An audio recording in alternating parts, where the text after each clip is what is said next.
Okay, so this is the Confident Lady Boss series. Tonight we have the topic of monetized chaos by Sarah Gretzinger. And this topic is quite intriguing because I can't wait to hear how she will talk about monetizing chaos all in one way. So I'm really intrigued by that topic. And Lachelle, we have Timothy, we have Kelly, we have Madeline here.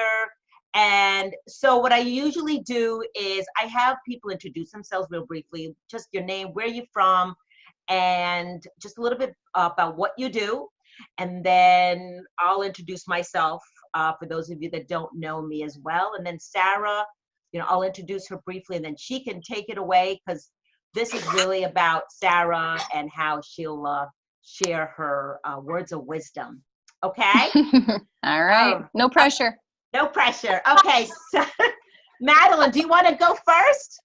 Sure. So my name is Madeline Fiella. I live in Hollywood, Florida. And for the labels that I am a mindset breakthrough coach, a mentor, and an advisor. I'm a public speaker, a new author in an anthology.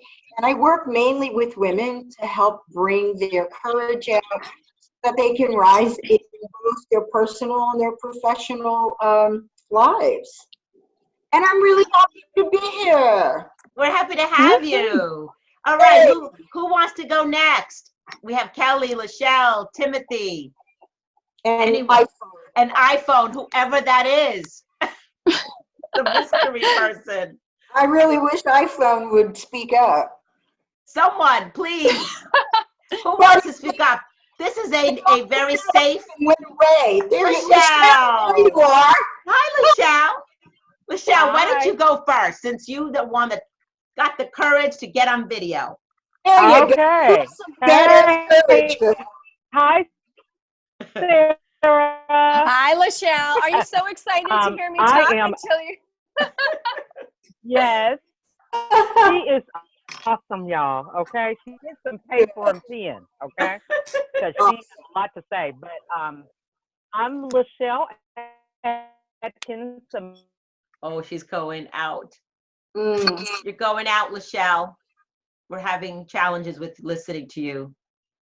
Oh, darn. Okay. Who wants to go next? No. Okay. Someone's trying to speak. I know. That's what I'm trying to. Yeah. Kind of like.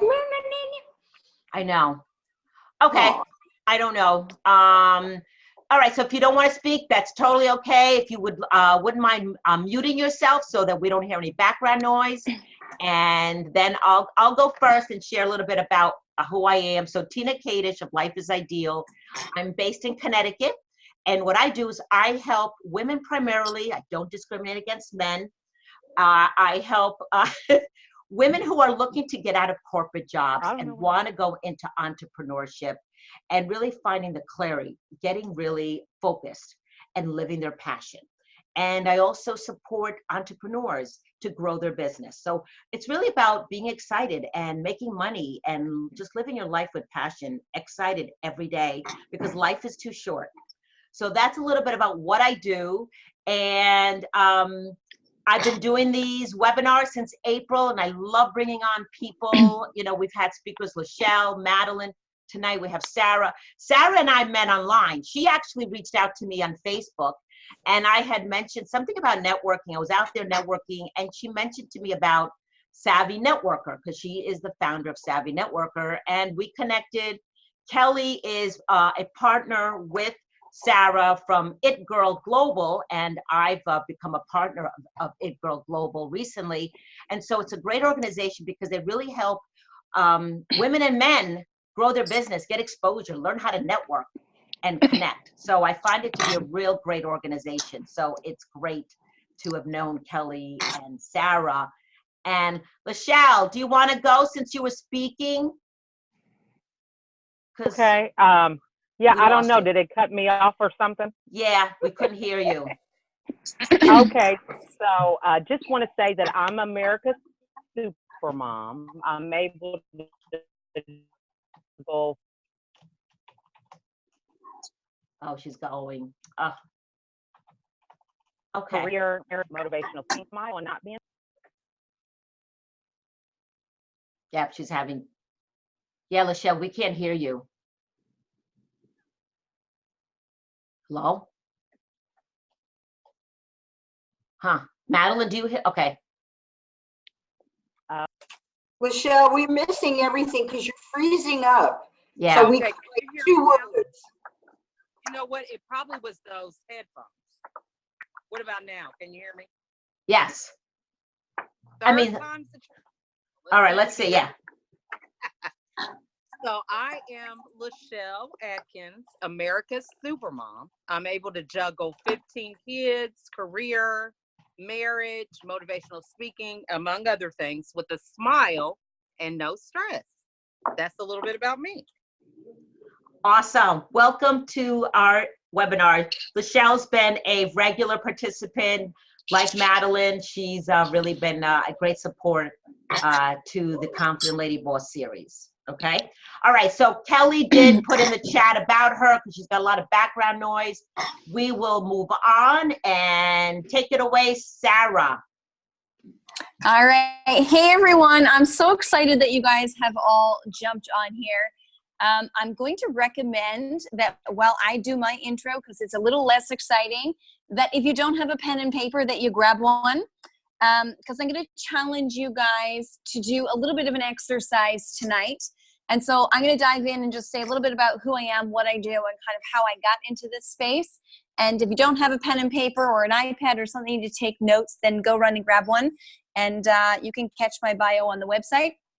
So I started out as Sarah Gretzinger, a marketer, and helping, small to large businesses really craft their messaging and their content. And from that space, I recognized that every single entrepreneur I came across really had the same 2 challenges.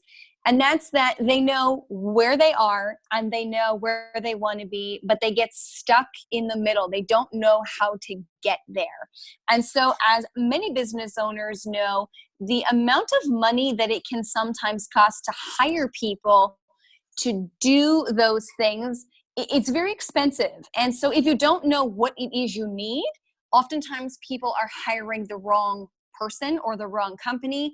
And so as a marketing agency, I became the 3rd, 4th, or 5th stop on most entrepreneurs' journey, where they'd come to me and just say, Sarah, I'm literally lead broke, I'm money broke, I'm exhausted, everything that I'm doing is not working. I tried this webinar and it didn't work. I hired this person and it didn't work.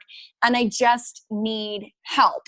And the problem was that by the time they would get to me, they would have exhausted all of the resources. So they'd come to me with very small budgets, expecting absolute miracles. And although as an agency, you do your best to create miracles and monetize the chaos that is within these companies, because they've now created chaos by not being educated to begin with on what it is they need for a foundation.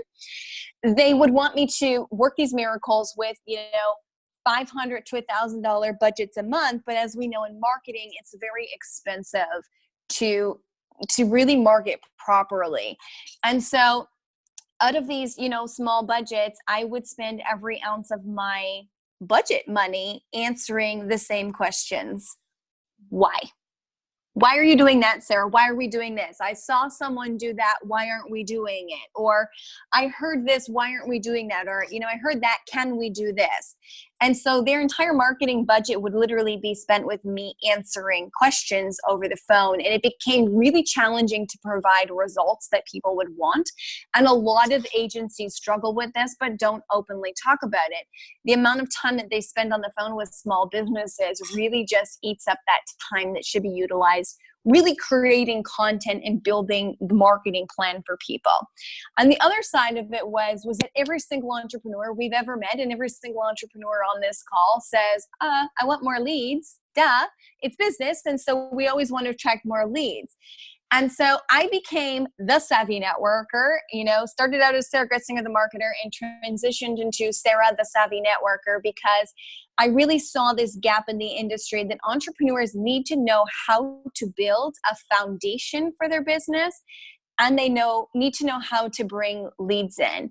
And so what we see is that entrepreneurs, especially in the small business space, are living in absolute and complete chaos, trying to get from here to here. There's, working 20-hour days. They're pumping out mountains of content that's getting zero results.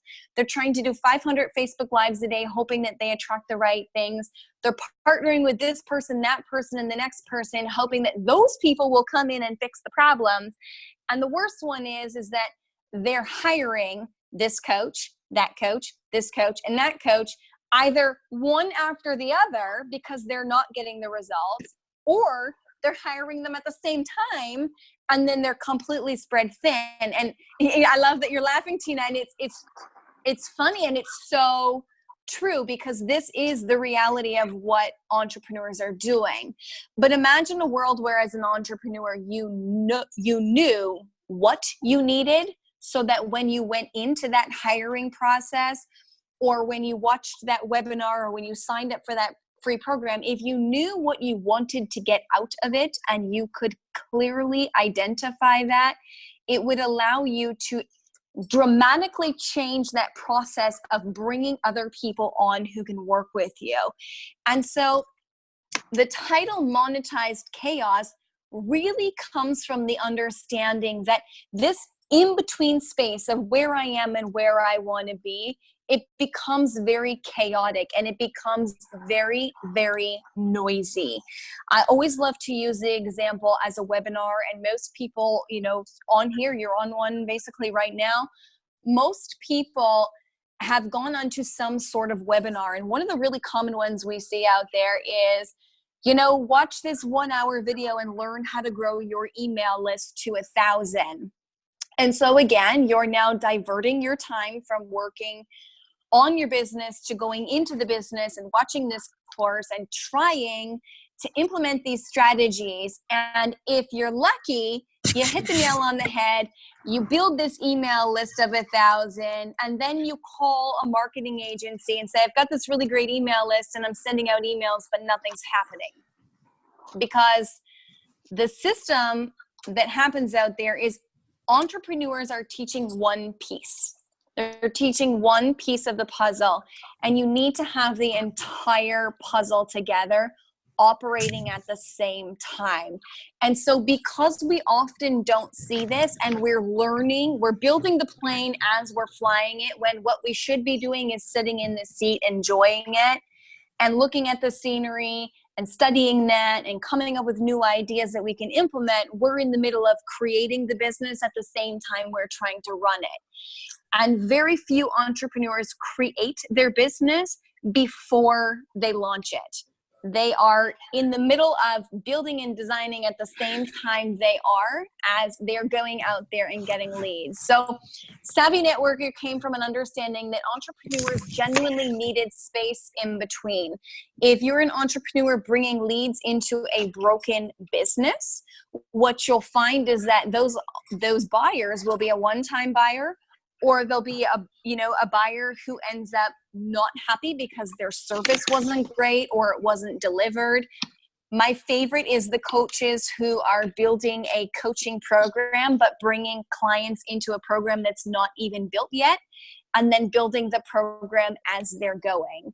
And so we behind the scenes, we see this happening a lot. So the Savvy Networker exists as an opportunity for entrepreneurs to network, to learn how to get from here to here through education. All our events have a panel of speakers who educate on a different business topic, but we also tie in that networking component. And so that's where I started out in my space, is really wanting to help people make sure that they can master building the foundation of the business while bringing in leads at the same time, so that they can have sustainable growth. And through this process, I really learned that there's a complete amount of chaos in the business, And when you have chaos in business, and I hope you all are going to nod your heads to this because we've all been there, including me at some point. When you start out building a business, if you have a family at home, you are dedicating time to your business and then your family suffers. Or you're dedicating time to your family and your business suffers. Or maybe you've just come into the business space, the entrepreneur space, and you have savings from a previous job or something else in your life. And now your business needs money, so you're taking it from your personal account and your personal account suffers. Or maybe you're doing it the reversed way, and so you're creating this entire space of chaos where there is very little balance. And so we live in this space where everyone is trying to get work-life balance. And I've come into this space to completely disrupt that notion. I come from a space where I say, screw work-life balance. It does not exist in a form that anyone is ever going to tangibly have it. I work in a space where we teach entrepreneurs how to get from where they are to where they want to be and live in a life of fulfillment. Because when you can become fulfilled in life, you actually have something that is sustainable, because you're not taking from one to give to the other and then going from here and giving back here and then trying to pass this off to this person, hoping and praying that it works so that you can just free up some of your time or your energy or just get one night of sleep. So what I'm going to do is I'm going to actually walk you guys through the method that I used to literally change my entire life around. Savvy Networker is in the process of operating in 30 cities across Canada and the US, 20 cities online. We have 32 Facebook pages. We have Twitter, Instagram, LinkedIn. We have now 6 takeover hosts that are coming in to take over our cities, which is a massive amount of training. We host 4 online summits every single year and 1 main summit each year where we attract 2,000 entrepreneurs and up, anywhere from 2,000 to 5,000. I am a single mom of a 13-year-old and an 11-year-old, and both of my children are entrepreneurs. We have soccer, tennis, volleyball, martial arts. We have sports 6 nights a week, and 3 out of those 6 nights, there are 3 sports happening. And everybody says, Sarah, you must absolutely be spinning. And when I say to them, well, actually, I get up at 4:30. I do my routine. I start my day at 7 and I stop work at 1 p.m. I take a nap and then I dive into mom mode and I only do 2 hours of work in the evening. They go, how the heck do you do it?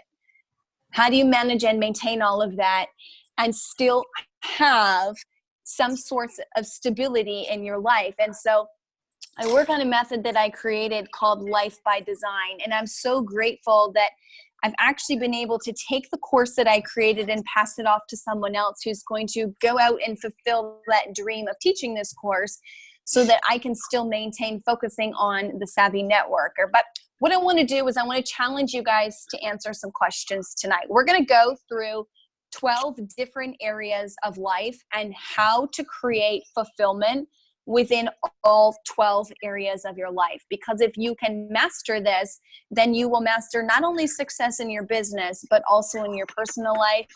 And you will be able to hit that point where you too can dramatically reduce the chaos that you have most likely put yourself in as an entrepreneur. It doesn't matter what level that chaos is. People hear that word and they think like, oh, my life's not that bad. But if you are in a state right now in your life, in your business, where at any point you say, I wish I were, I wish I could, what if, or I hope that doesn't, or don't know how we're going to make that work, then you're living in some sort of chaos, because you should be living a fulfilled life where your passion and your experiences don't cause you to wish you were doing something else. We always want to be directed in the sense that we grow. I always tell people I don't operate on clarity, and that's a very strange thing because everybody's about clarity. It's important to have a clear understanding of where you want to be in life, but let's face it, when it comes to entrepreneurship, clarity rarely exists. Because as soon as you get to where you want to be as an entrepreneur, you have another creative idea. because that's just the entrepreneur blood. And so you get to here, and then your brain goes, oh my gosh, but we could also do this and make it this much better. And then you're going here. And then you get to here and you master this. And somebody says, you know, hey, Lachelle, I'd love to partner with you on this. And then you're going here. And so instead of striving for so much clarity, I tell people strive for fulfillment and direction. Because if you know this end goal and you focus on being directed to get there, you're going to have entirely different results than if you just spend all of your energy trying to get clear. So question number one, and so this is a bit of a self-assessment. And so kind of rank yourself on a scale of 1 to 10. And after this, when the video goes live, and Tina, maybe you can just kind of let us know when that happens, I'm going to put in some results on what these rankings mean. And I'm going to talk to you guys a little bit about how to dive into creating that fulfillment in life.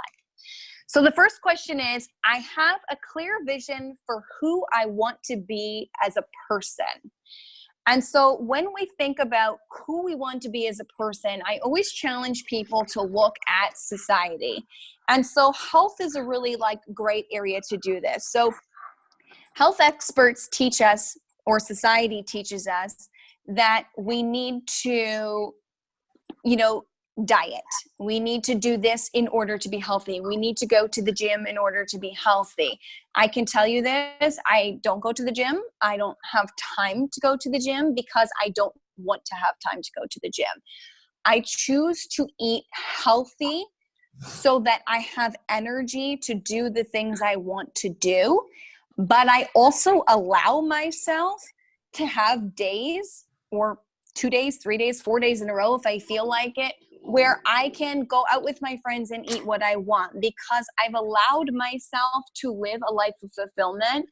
I know consciously that by eating healthy and exercising, I'm going to have more energy. So I've crafted a routine that makes sense for me, not based on what society has taught me, but based on what feels good for me. So the next one is, I know what kind of environment I want to stay in. And a lot of people aren't focused on this, but I know for me as an entrepreneur, and I would love if someone would drop in the comments if they do this too. I start out with working at the desk in the morning, and then I go from the desk to the couch, and then I go from the couch to a Starbucks, and then I go from a Starbucks back to my home office, and then I go from there to the kitchen table. And it's just the way I work. If I'm sitting in one space for too long, I lose that sense of creativity. I see some heads nodding here, but I lose that sense of creativity because I just need to be in an environment that feels good based on my energy level, based on my mindset, based on where I'm at emotionally. So I've learned to allow myself to adapt to that. If you ask me to sit in an office for 8 hours a day and do, what I'm good at, and do it in the same space, I wouldn't be able to do it at the same level I do it now. So on a scale of 1 to 10, I know what kind of environment I want to stay in. Rank yourself. 10 being you've got no clue, and 1 being you've got complete and utter direction on that. Number 3, I have a clear vision for my ideal love relationship. Whether you are in an existing relationship, or whether you're looking for a relationship, coming out of a relationship, do you have an idea of what you want that relationship to look like?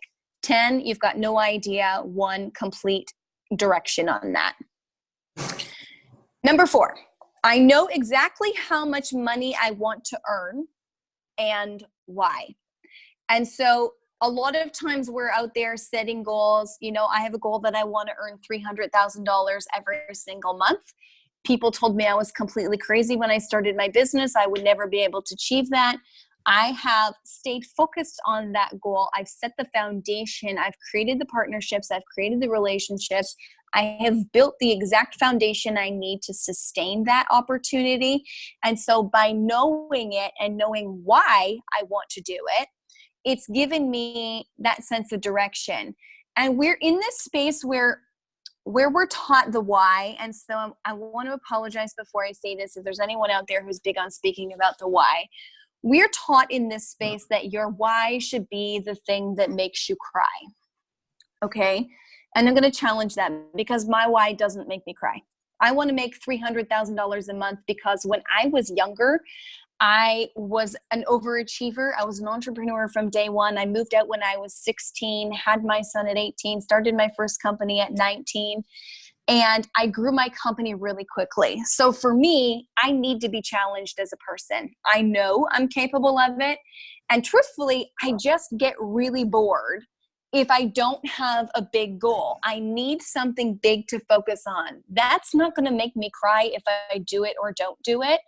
And I want a great life for my family, but I know that by living in fulfillment, I don't have to have X number of dollars to have a good, happy family life. And this why that makes you cry is a great driving force to push you to get there. But you don't have to have one that makes you cry in order to have big dreams. You can have big dreams just because you want to do big things.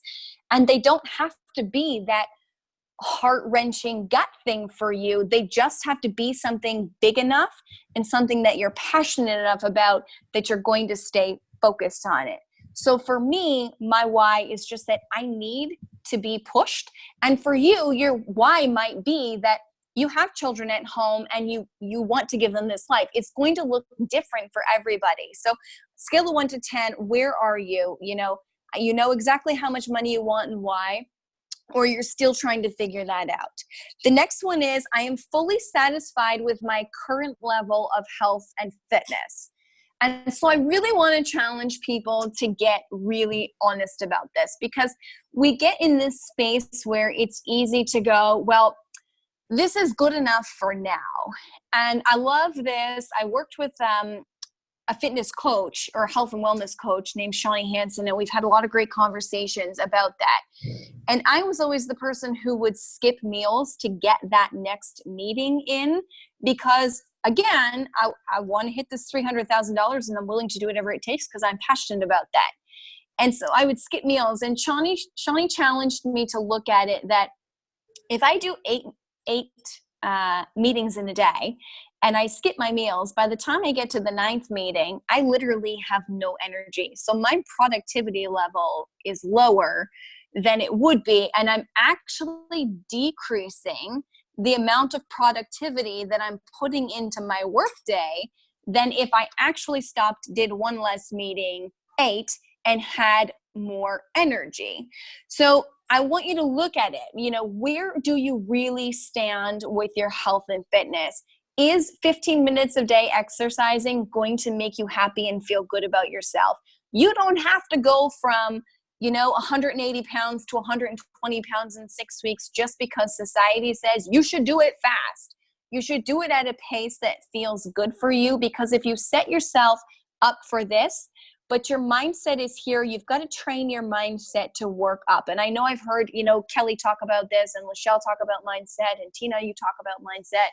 You have to set goals for yourself that allow you to achieve them. So by starting out with 15 minutes a day, 20 minutes a day, but knowing the direction you're going in, the direction is I want to lose 30 pounds, and I'm going to start here to work at achieving this. You're going to see your results happen a lot quicker because you're not setting yourself up for that failure of trying to do it all at one time. So imagine this. I'm going to pause for a second. Imagine that you're an entrepreneur, family or no family. You're busy trying to be in the business. You're busy trying to be on the business. You're busy trying to bring leads in. You're busy trying to work with that new awesome collaboration. You're busy trying to spend an hour at the gym a day because you're told you need to. You're busy trying to get 8 hours of sleep because you're told you need to. Then you're trying to cram in 3 bottles of water because you're told you need to. Then you got to stop and run and go get the kids because you got to do it. And you're not a good parent unless you spend X number of hours a day with your kids and your cell phone's off. So then you're trying to do that. Look at the chaos that we're putting ourselves in because we're not mindful of where we need to be, when we need to be, and how we need to get there. So people get stuck in trying to change all these different things at once, but if you can chunk it down into smaller sections, you're actually going to get there faster. So the next question is, my career is very fulfilling and I love what I do. Now, I'm a realist and I'm usually told that I'm very direct. And so I'm going to use this opportunity to be very direct because We live in a world where we create our careers based on our passion. And we are so, so grateful to be in a place where we can do that. 50 years ago, that wasn't even a thing that existed. People weren't doing what we're doing today. They didn't have the tools to do it. Definitely resources weren't there. And so many entrepreneurs say to me, Sarah, I absolutely love what I do. And then they come to me in the next breath and say, my marketing plan sucks. I'm not getting any leads. I'm so tired. I don't have time for my kids. And I'm like, do you love what you do? Do you really love what you do? Because in order to love what you do, it should genuinely make you happy. And you might have all the passion in the world. But again, if we don't have this fulfillment, it's really hard to stay connected to what we do and always stay in that mindset. You will still love what you do and you will still be passionate about it, but you're not going to love all the things that come along with it. And I want you to be in a space where you can love what you do, be passionate about it, and love all that crazy crap that comes along with business, so that it's not stressing you out and bringing you down and taking away from that passion and that mission that you've set in place for yourself. And the last question is, I have a strong sense of how I would like my life to unfold in the coming years. So 10, you don't have a strong sense. 1, you have a very clear sense. So if anyone is brave enough to kind of tally up those numbers, and when this video goes live on social media, drop them in the comments. I'll give you guys some feedback on what those numbers uncover. And so by answering those questions, it gives us a real sense of where we really stand in the sense of fulfillment in our lives. And so I used this strategy. I created these questions. I went through this process so that I could really get to a place where I could uncover how happy I really was. Because society tells me that if I do this, I'm going to be happy. And I'm a marketer, so I teach people to buy into this belief. And suddenly the way I marketed my business shifted, because I realized that people are buying into things that don't actually make them happy. They're just told that it makes them happy. So I set on a mission to create a limitless life, a life filled with fulfillment. And as I mentioned before, it consists of 12 different areas. And so the first area is health and wellness. So I want you to look at this health and wellness piece of your life. What does health and wellness really look like for you? Do you need, and I'm not saying any of these are right or wrong, you come up with makes sense for you. Do you need to sign up and go to yoga 6 times a week? Does it make you happy? Could you do it 2 times and still be happy? The answer is there for you. Does taking all of these vitamins, is it really the solution that works for you? Or could you throw a bunch of fruit and veggies into a shake and swallow that down and save the money on the vitamins? Do you prefer to just take vitamins because God knows you don't like doing grocery shopping and you forget to do it, and so vitamins are the way to go for you? I don't care what that looks like, but what I want is for you to get really real with how does that fulfillment look? Fulfillment for me in health and wellness was taking a 1 hour or a 90-minute nap in the middle of the day. That's healthy for me because I have crazy work schedules. So, 90 minutes before my kids come home from school, mommy has a nap, because it's my reset and my recharge before the kids come home. And I don't care what's happening. That's what I'm doing. In the morning, I spend time journaling. I have my journal right here. It's broken down into all 12 areas. I take each section, and each day I just write a couple lines on each individual area. Where am I at with that? How do I feel about that today? And so for the health and wellness piece, journaling is healthy for me, okay? It doesn't have to be, do I go to the gym? Journaling is healthy for me because it's a brain dump. It allows me to get that stuff out of my head and onto paper, because when it's in my head, not the healthiest version of me. I'm all over the map. I'm not good for anyone, and I'm not good for myself. So that's part of my health journey. And people often don't look at it this way. I know that, I set a goal every day to do 15 to 20 minutes of yoga and go for a run. But here's reality. Life happens. And we set these goals for ourselves that aren't always attainable because, let's face it, things happen. So my health vision and my vision for all 12 areas of these is I am going to do 15 to 20 minutes of yoga every day, and I'm going to go running every day. If my children need me, I'm willing to adjust this, and instead of doing it in the morning, I'm going to do it at any point in the day. If there is something that is considered a level 10 at work and it disrupts that and it's going to impact someone else in a negative way, I'm willing to adjust this and cut this down so that it's a shorter time period for that day only. If I'm tired, it does not matter. I'm still doing this. I'm not going to let that be an excuse. But I have created rules for the direction I want my health and wellness to go in, because I know that day one happens, I get up, I do it, I'm excited, I'm motivated. Day two, I do it. Day three, I do it. It's awesome. Day four, my kid is vomiting and I'm like, oh, out the window, and it's done and gone. But by allowing myself to know that if I have to adjust because of this, that's okay. I'm human, but I'm still going to do this. And so I replace the fact that things happen with something else that still keeps me directed on that goal to health.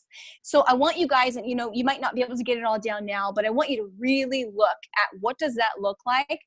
What are you willing to do and what aren't you willing to do? I'm not willing to give up exercise because I'm tired. I'm not willing to give it up because sometimes my partner says, honey, I want you to stay in bed. That's great. I'm getting out because this is what I want to do and this matters to me.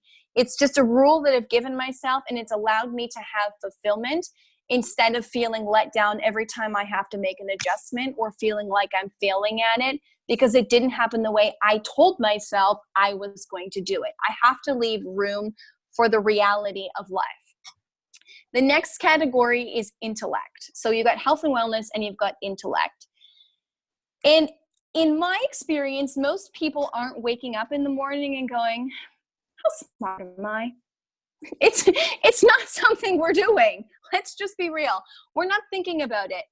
But if I could challenge you to think about it this way, the smarter you are in life in general, not just your business, we all get focused on studying about business. The smarter you are when it comes to life in general and things that are happening in the world and things that are happening, I am so passionate about studying drug addiction.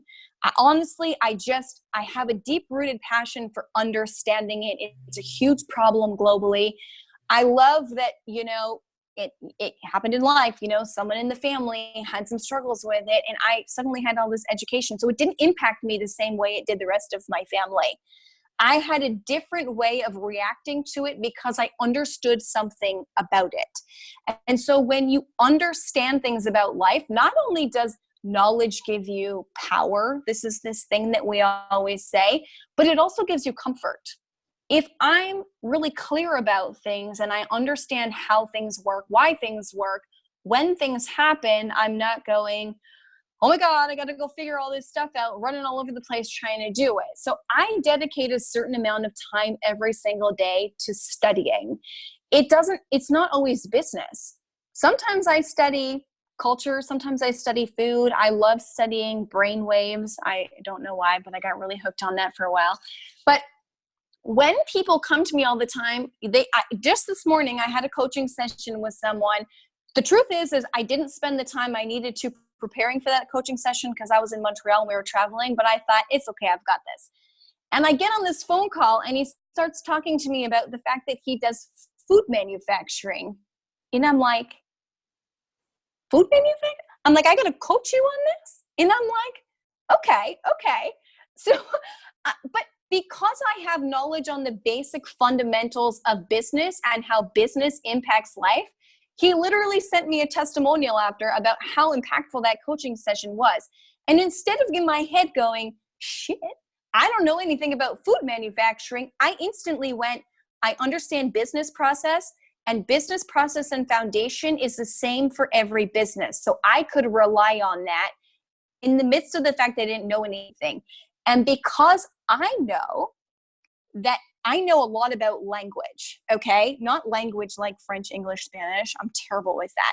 but I understand a lot about the words people use. And so because I could pick up on his cues and the things he was saying, it allowed me to direct the conversation in a way that made him feel comfortable. So waking up in the morning and saying, how smart am I? It's actually a really intelligent question. Because if you don't feel confident in who you are, what you're doing, and how you're operating your life, how are other people in the business space going to feel confident with you?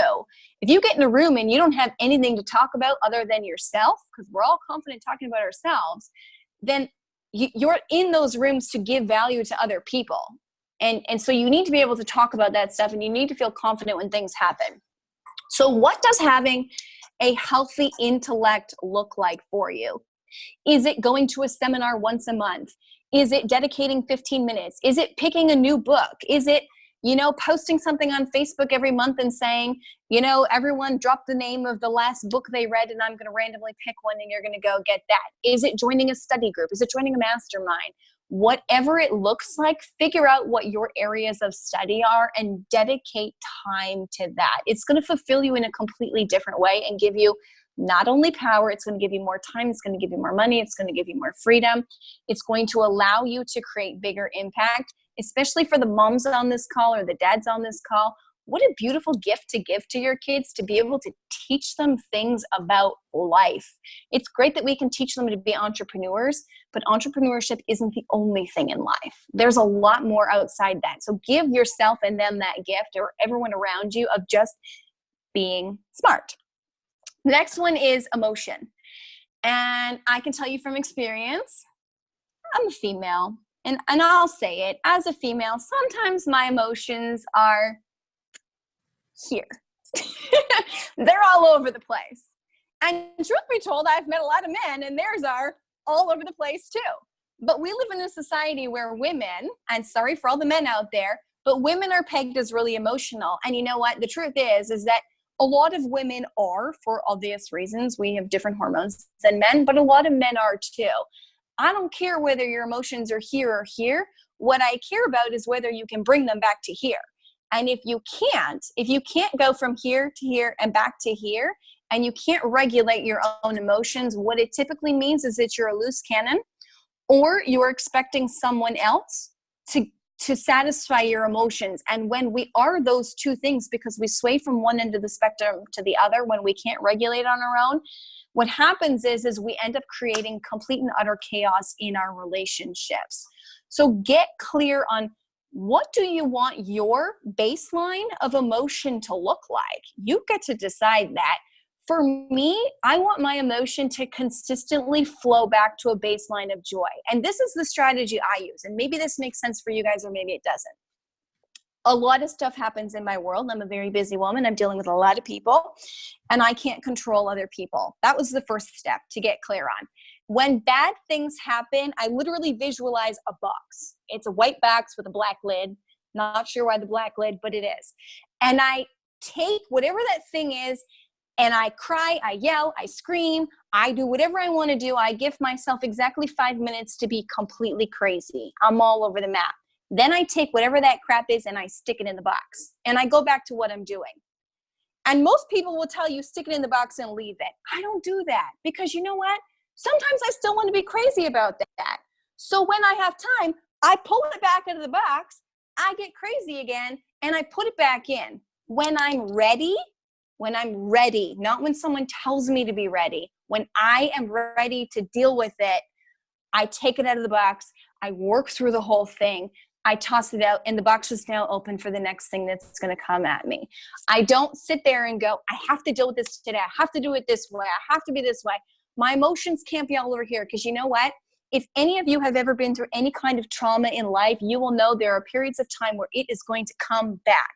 If you've ever had any business challenges in life, you might get through them, but you know what? Down the road, that might come back and be like, oh crap, that happened. If you've ever had financial problems, bankruptcy, something like that, and you've got to go apply for something with credit, or I don't know how exactly that works in the States, so if I'm way off the mark, guys, I apologize. I'm in Canada. But if you're going back and applying later, even if you've done the right things today, those things still might impact you. So you know what? You take it out of the box, you do your angry dance, you do your thing, you put it back in. Heal when you're ready.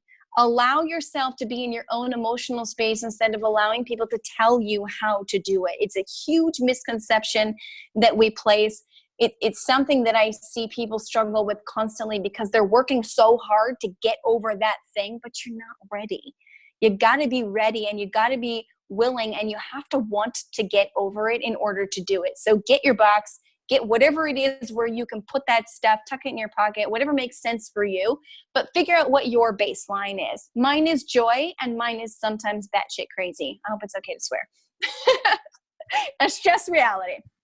The next one is character. What kind of characteristics do you want to have? What does that look like? And everyone says, you know, I want to be kind, I want to be liked, I want to be trusted, I want to be loved. And I'm like, okay, that's cool. So does everybody else. That's kind of like the typical baseline standard. But what other characteristics do you want to have? What does that look like that makes you at the end of the day go, yeah, I'm a good human being. I got this. Not that, you know, we all want specific things, and that's normal. That's human nature. It's basic needs. But what do you want outside of that? You know, that list might be really big. It might be small. I have 20 characteristics that I spend time every morning reading and going, am I living up to these? Because those become part of my legacy. My legacy is a person that I leave behind. I want somebody at some point after I'm gone to say she was blank. And I want 20 different people to be able to say that about all those characteristics, because it's important to me that I embody them, because I'm a better person for it. And it doesn't matter if, you know, Tina, your characteristics are something, or Kelly or Madeline or Lachelle or, you know, anybody else. Yours can be whatever you want, but you've got to be happy with the kind of person you are, not with the kind of person people want you to be. And that's a really big space where people are going, oh, well, my boyfriend wants me to be more, or my husband, or my coworker. Well, that's okay. But if it doesn't make you feel good being that way, you're never going to be able to sustain it. And that's the challenge. You've got to do what feels good to you.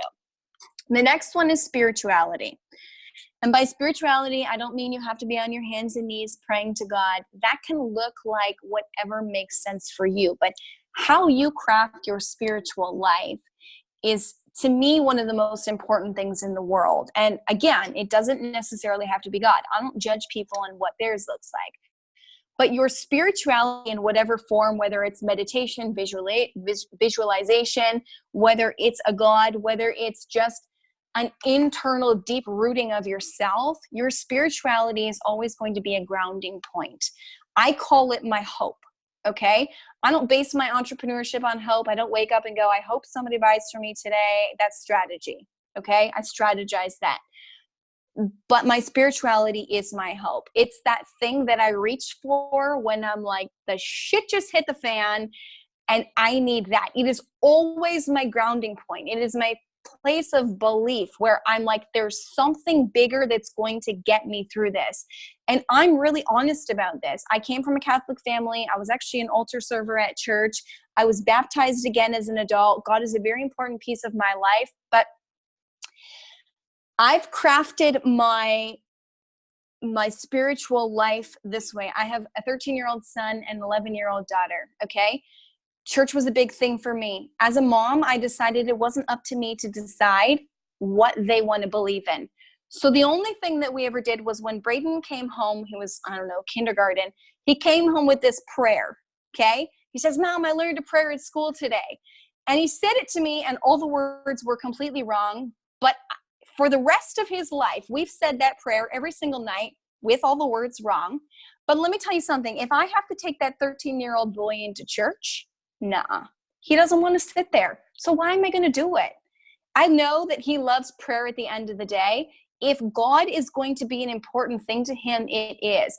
I do my own prayer. I listen to church. I don't always go because I'm traveling. I listen to it on my headset. When I listen to it, I say to the kids, I'm going to do this. Do you want to be part of it? I let them decide. But Isabel, prayer is like a race to the finish. Let's see who can say it the fastest, Mom, and then give me a kiss, tuck me in, and let's be done with it. But if I say, do you want to listen to church on the headset? She is right there beside me, tucked in, cuddled in. Let's do this. And so it's it's an open thing in our house, and I crafted it to look that way, and it's okay with me. But if you asked my parents would say, why aren't they going to church every Sunday? Well, do you want a kicking, screaming kid at church who hates it? No, I don't. Like, that's not what the kind of life I want to have. I want to let them be free to figure this out on their own. I don't force them to do it based on what my church might believe is right for them. I didn't baptize either of them. I loved the idea that I could be baptized as an adult because it was my decision. I knew what I was doing. I was willingly, it's like marriage. Like, you know, I want to know that I'm getting married for the reasons I want to get married. And, you know, my baptism and that to God is important. But I'll tell you something. When I say bedtime prayer with my kids, I'm not thinking about God. And that might be shocking because I am a Christian, I am Catholic, but I'm there cherishing that moment with my kids. That's for me. Where I feel connected spiritually the most is actually when I do meditation. And so I know that God is a piece of my life. He can go in that box and out of that box. That's my deep-rooted grounding. But the place where I become Sarah, who is fulfilled, is really when I'm meditating. So I have this whole spiritual relationship that I've crafted that makes me happy. And I'm the one who has to live with it. So that's okay for me. So you can decide, is it church every Sunday? Is it getting your kids to go to church every Sunday? That might be right for you. There is no right or wrong, but you have to figure it out. You have to figure out how that fulfills you, and you've got to go do it. And so for me, if we have to miss church because of work, I've got rules. It's okay if I have to miss church because of work, but I'm going to listen to the recording later. It's not negotiable. I'm going to do it because I've committed that it's important to me to at least tune in once a week. But daily, my prayer time is about being a mom. It's not about God. It's about, this is what they want me to do. This is what they need from me. And I'm all about the cuddle at the end of it. That's what I'm looking forward to. God's there. He's a part of it. That's great. But that's not my fulfillment. So whatever that looks like for you, I want you to figure that out. The next one is, how are we on time? I'm going to go over, Tina. Is that okay? Yes. Want Is me that to okay whiz with through it? everybody? Yeah, you can, because I'd like to leave some time for few people Okay, to ask I'm questions. going to go through the next, I'll just clump them together. Okay, good. The next ones are love relationship, parenting, social, career, emotional, or life vision, and quality of life.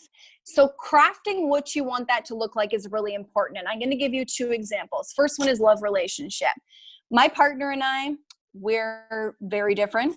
Opposites attract. Opposites also fight like cats and dogs. And our rule for our relationship is, if you need to let it out and you need to say it, but always be respectful. It's cool if we fight. It's going to happen, but never disrespect the other person. And if you walk away, honey, you know it's going to make me angry. I'm probably going to explode inside, but I'm not going to yell at you because I'm not going to be disrespectful. And I used to be famous for let me sleep on the couch because I am not coming in that bed. I'm mad at you. But the rule is that I have to go into bed and he will stay on the other side of it. But in the morning, I have to cuddle him. And it's just a rule. It's a rule, and it works. And the second rule is that we race to apologize. And it sounds so stupid because apologies are supposed to be so sincere, but let's face it, half the time you're fighting over stupid things. So it's just stupid. So we race to apologize, and whoever apologizes first, they're the winner. And you better believe I want to be the winner. So I'm always the one. I'm like, I apologize. I won in your face. And he's like, all right. And it's done and it's over. But that works for us, right? It's funny. We can laugh about it. It's not traditional at all. A marriage counselor would probably say we were flipping crazy, but you know what? We always come back to our grounding point, and we're good about that.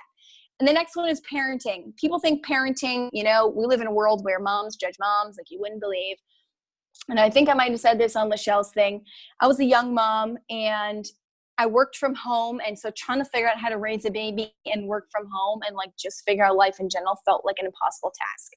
So I used to take my son, strip his clothes off, set him in front of the fridge, and give him a cookie sheet. I would dump paint on it, and I would put his hands in the paint, and I'd go like this, and honey, you just paint the fridge, you go crazy. Because you know what? I can wipe it down with Windex, toss the cookie sheet in the dishwasher, stick him in the sink, and everybody's clean in 5 minutes. The alternative is the mom who has the beautiful art easel near the wall, and the whole time their kids are coloring. Don't color on the wall, honey. Don't get, that on your clothes, honey. And they're spending their child's entire time doing this, telling their kid what not to do instead of going and doing what they really need to do. But the reality is that I put my kid in front of the art easel because I needed to go do something, but I'm not doing it because I'm so invested in whether the walls are clean. And so I decided to be a mom that let's paint the whole flipping kitchen if we want, because we can clean it after. And I'm not going to be the kind of mom who sits there and worries about that stuff, because I'm going to actually use this time to do what I need to do. And you better believe when other moms would come to my house, they'd say, oh my God, your child is covered in paint, and so is your fridge, and so is your floor. And I'd say, you know what? Here's the mop. Done in 2 minutes. And my house was clean, and I didn't spend my whole time nagging at my child. And so he was happier for it, and I was happier for it. Plus I was able to get my stuff done. I took the chaos that could have happened, and I just minimalized it by creating a life the way I wanted it to. So real quick, and then I'm done, Tina. I told you I talk a lot. Health and wellness, intellectual, emotional, life vision, character, spiritual, love, relationship, parenting, social, career, and quality of life. So if you can nail down those 12 areas and decide for you, what does fulfillment look like, and start crafting very basic steps to get there. I'm going to do blank every day, and if I can't, I'm going to do blank instead. And just give yourself the freedom to be a human, not a robot, not, what marketing in society tells us we need to be. Just get really clear on what that looks like for you so that you can live a life of happy and minimize the chaos that we often create in our own lives. I'm done.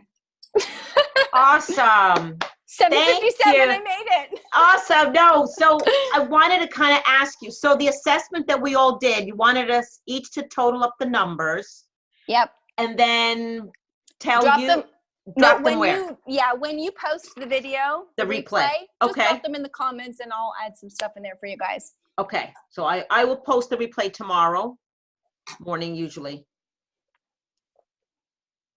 in the group. I'll have it in the group. Sounds good. Okay. Everyone put their numbers. Okay. Any questions? I just want to make sure I got all 12. So I have health, intellect, emotion, character, spirituality, love, parenting, social, career, quality of life. I think I'm financial. Financial. Do you have financial? Financial. That was it. I didn't have that. That was good. Okay. Yeah, I didn't have that. Okay. Financial. Okay. Any questions? This was a lot of great information. Madeline, you have a question? No, I have a comment. I love that, Sarah, that you cover emotional IQ, character, all of the big things that we need to have in order to support our businesses. So I really loved that. I loved how you married everything. Thank you. Awesome. You're welcome. Anybody else? Very welcome. Carrie, welcome. Carrie. Manera, we have Manera. Anybody else? Angela? Wow. No comments. Okay. That's okay. It's a lot of information to digest. I thought it was really good. I mean, it really resonated with a lot of that because it's kind of like getting a fresh start. When I, after my depression and just trying to please everybody else, this is so good to give people to have clarity and be able to make those decisions for yourself instead of doing what you feel other people think you need to do. So it's a good way of putting it. Good. You know what? I'm glad. Yeah, you know what really stuck for me was the question in the assessment. My career is very fulfilling and I love what I do. And there are times, as an entrepreneur, that you're doing things you just don't love to do. So I definitely gave myself a low number on that one because I would love to delegate certain things. But imagine if you could be in a space in your career where the things you have to delegate, you could do so with joy. Like life happens. And so I had to pay back a whole slew of debt. We've all been there, done that. Or hopefully it's not only me, but I remember writing at the top of the page, you know, I am so grateful and Yeah, honored. sorry. Can you mute yourself wherever there's a lot of background noise? Thank you. I can't hear Yeah, there's a lot of noise in the background, whoever it is. Okay. I remember, you know, career, money, all that stuff. But I remember there was a time where I had to pay back debt for something. I mean, you incur debt in life, especially as a young single mom. There was plenty of it. But I remember thinking, like, this is so stressful. This is so awful. Like, I don't want to do this. I don't know how I'm going to do this. Like, if I do this, how the heck are my kids going to eat? Like, what the heck am I going to do? And I just remember at the top of the page writing, I'm so honored to have a reason to pay back this debt, because the fact that I had incurred it meant that I had done something that was giving me value. People look at it, you know, business the same way, but instead of getting your bills in the mail and being like, oh my gosh, I have to pay this, instead be like, I'm so honored to pay the people who allowed me to have a cell phone so I could do these kinds of calls, right? And so it makes it easier, even if you can't do it all the way you want, when you want, how you want. If you can just make that simple shift of, I'm so honored to be able to do this, right? I don't care if you're paying $10 a month towards your debt. Be happy about that. There are some people who are in a position that they don't even know how they're going to do that. And so it's a huge accomplishment to just be able to take a step forward. And so you can look at your, you know, career, Tina, and kind of go, there's pieces of it that I hate. If you can shift that to, you know, I'm really grateful to be able to do this, to move my career forward. And I'm so excited that I'm going to get the chance to give someone else a job by delegating this to them. Yep. It makes it a lot easier, because even that process of hiring people, it is, I call it a PITA. It's a pain in the ass. It is. It's a PITA. And so, like, but if I look at it different, that, oh my gosh, I'm literally giving someone else a job. I'm giving another mom an opportunity to feed her kids or keep her lights on, or I'm, you know, giving that single dad, or, you know, that man who's on his first job and he just got out of college and he's like looking for someone to believe in him. I just gave them an opportunity. It has a whole different look to it than, oh crap, I've got to do this, or oh crap, I've got to find someone to do this, or how the heck are we gonna, you know, it just looks different and it feels different. And when you can attach that emotion to it, it suddenly becomes a different experience for you. And so I'm all about creating my own experiences instead of my own tasks. Everything is an experience. It's not on my to-do list as an item. It's on there as an experience. How am I going to do this today? And I literally sometimes, like, when it comes to like tax work and paperwork, I hate that. I literally hate it. So when I write it on my list, I'm like, I'm going to crank music and sing my way through filing receipts, right? And then when I get there, I'm like, yeah, that's definitely going to be a better way to do this. Let's do it that way. And it's just a reminder, like, it doesn't have to be that. It still sucks, but it can be different, and it can be a different kind of experience. You know, Sarah, it's funny you say that, because Madeline and I, we'll get on conversations all the time. And, you know, it's the words that we say, the language that we use, the words, our mindset. It's all about the mindset, because there's things that I'll say and Madeline will say, Tina, your words. And I'm like, I know, it's a habit. I'll shift it. But I love what you said about paying the bills. I am honored. I love that. I am honored to be able to. Yep. You and know, there was a time where, like, for me, literally, I would pay $10 on every bill. And I would just have to feel good about that. I could have chose to go, oh my God, I'm only doing this. But I'm like, well, I paid $10. It's better than nothing, right? It is better than nothing. And then there would be days where I would be like, oh my gosh, this is so hard. And I'd take it out of the box and I'd cry about it and I'd be miserable and I'd say all those negative things that we're taught not to say. And I'd go, I'm going to give myself this 5 minutes to just be human for a second and not try to have superpowers where I'm like, I've got to have the perfect mindset, because sometimes it's just exhausting to do that. So I'd say, I'm going to give myself 5 minutes to do all the things I shouldn't do. And then I'm going to stick it back in the box and I'm going to just remind myself that, hey, that's pretty cool that I can take that stuff out, be miserable about it, and shove it back in a box and get on with my day. Yeah. Right? And it just became a simple thing that, like, it's like a task in my head now. And so it just makes it enjoyable to go, like, you're not dealt with yet, but I don't have to actually look at you. Like, go back there. I love So it. it just I love it. reshapes the experience of things. Yeah. Anyone else have any comments? This was great. I love it. You really. I have one. Hi, Hi, I'm Manira. Manera. Hi, Manera. Hi, Tina. Thank you so much for inviting me. Hi, Sarah. That was Hi, so Manera. awesome. Thank you. The fact that you are a easygoing coach is what I love about you. The fact Thank you. that you talked about your kids being kids, and you didn't want to nag them. I have the same problem, but I have a big kid at home. My husband's not well, and I'm running around driving him somewhere or going to the doctor's office. It takes like hours of my day.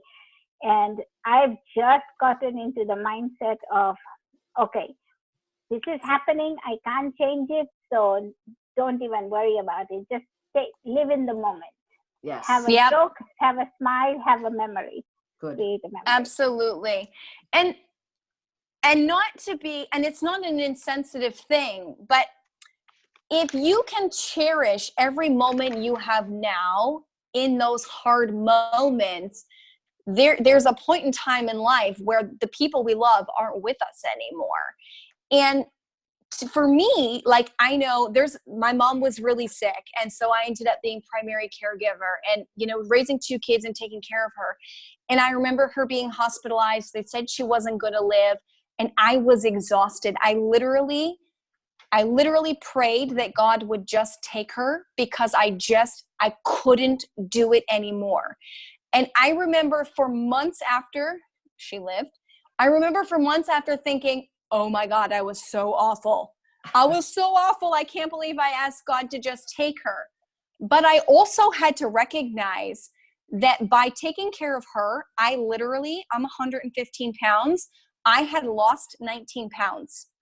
Okay. Oh my God. I had 2 children at home who didn't have me. But the thing was that I prayed for what I needed in that moment because God, that's my grounding point. When I'm really at my wit's end, that's where I go.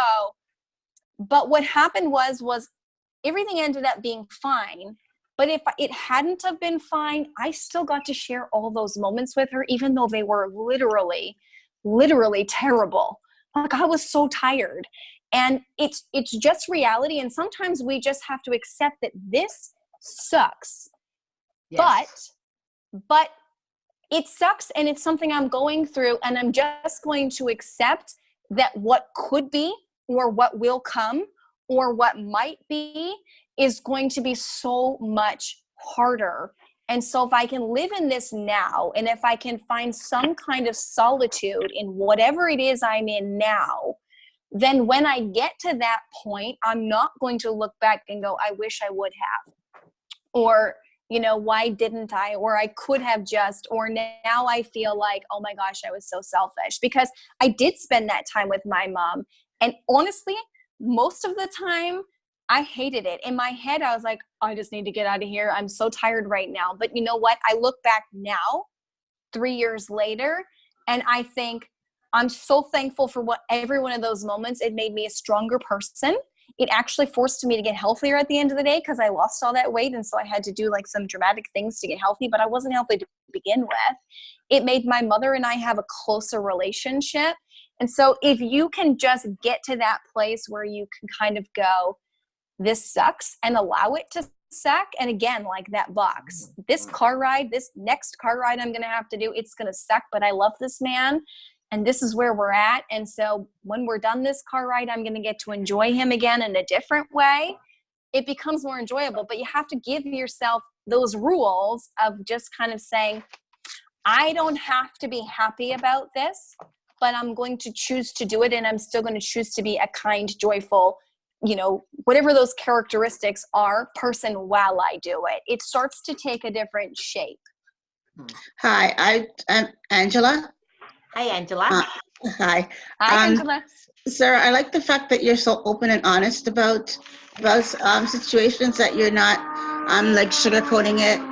I do understand a lot of what you're saying, including about your mom, because my mom has dementia right now, And, you know, my sister and I are taking care of her. It's like a sharing, but I'm the power of attorney, so everything falls on me. All the decision falls on me. And Me it's too. like, do I put her in a nursing home? Do I not put her in a nursing home? My sister and my brother are like, no, she doesn't need to be in a nursing home. And then it's like, yeah, but every 5 minutes something happens. She turns on the stove, she burns something, she sets off the fire alarm, the ambulance comes, like the management people are complaining, the neighbors are complaining, like, you know, because she lives in a independent living building. Yep. And all these things are happening. And then it's like, well, everybody's calling me because I'm the one that has a power of attorney. But then my sister and brother could say, oh, you know, no, she's not at that stage yet.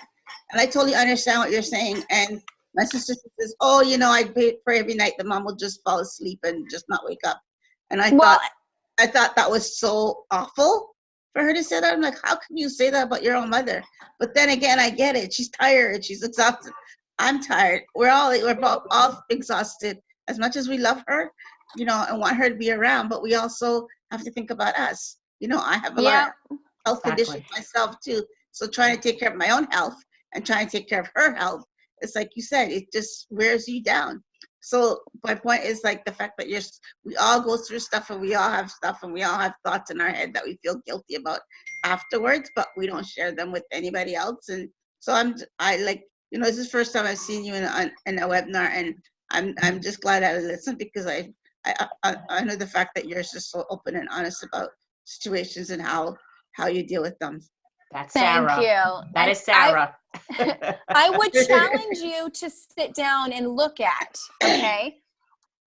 Focus on any one of the 12 areas of your life. At this point, it doesn't matter. If you crafted your life vision, okay? So I can imagine waking up in the morning saying, my life vision is going to be that when I hit blank age, I'm going to completely exhaust myself, overwhelm myself, not have time to eat, not have time to sleep, so that I can be the sole person to take care of someone.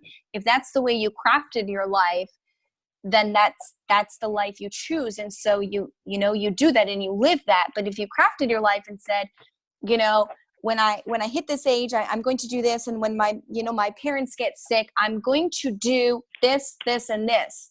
And this is what I'm willing to do because this fulfills me that I have done what I need to do to make me happy at the end of the day. As caregivers is the hardest space. I actually grew up, my first job, which is really interesting, I was a palliative support worker. And I worked initially in pediatric palliative, so sick children who were passing, and then with elderly. And so my job was never to take care of the patient. It was never that.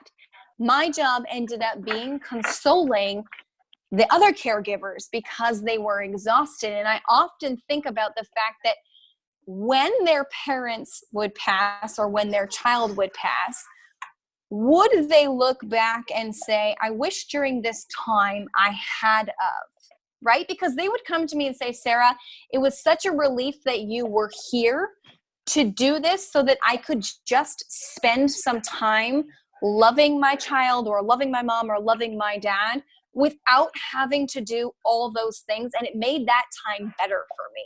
Like that was the thing people would say the most. They didn't want to do all of the nitty gritty stuff because it wasn't fulfilling for them. They wanted to just love the person that was sick and be able to give their time that way. And they were happier for it than they would have been had they completely exhausted themselves and ended up resenting that whole process, only to then live with regret when something would happen because they genuinely didn't like the process that they had gone through. So it ended up making the transition easier, if that makes sense. I go with the guilt, with a lot of guilt, because I have a lot of health issues. So I personally can't take care of my mom in my own home. And my sister has the guilt that she has the space. She is healthy. She could do it, but she just doesn't want to do it. So she doesn't want to totally burn out. And then my brother has some mental health issues, so he can't do it. But but my mom doesn't want to live with them anyway. She wants to live with me. And so I'm constantly feeling guilty about the fact that I'm trying to get her into a nursing home because I know that she really wants to live with me. I can't take care of her. Mm. That's something Yeah. I deal with like all the time. Yeah, you're in a So tough I think, situation. yeah, you'll just have to sit back and really look at how you want to craft that situation so you can find peace and fulfillment within yourself. So we're at 8:15. I want to respect everybody's time. We went a little Yep. bit over, but it was a great discussion. This was awesome, Sarah. I really appreciate your time tonight. Everybody who tuned in. Thank you. For those of you that we don't see, thank you for tuning in. And we will come back with our series in October, on October 9th. And it's going to be about eliminating entrepreneurial fear to freedom. So we're going to have a couple of speakers. We're going to talk about public speaking fear. We're going to talk about the types of fear. Madeline is going to come in and kick it off with, is fear real? And so we're going to have a great lineup in October. So Very exciting. yes, very exciting. So thank you so much, everybody. I'll have the Thank replay you. tomorrow morning in the group. So have a All right. great one, everybody. All right. Thanks, Thank you. Sarah. Bye. Great job. Hi, everybody. Thank you. Bye.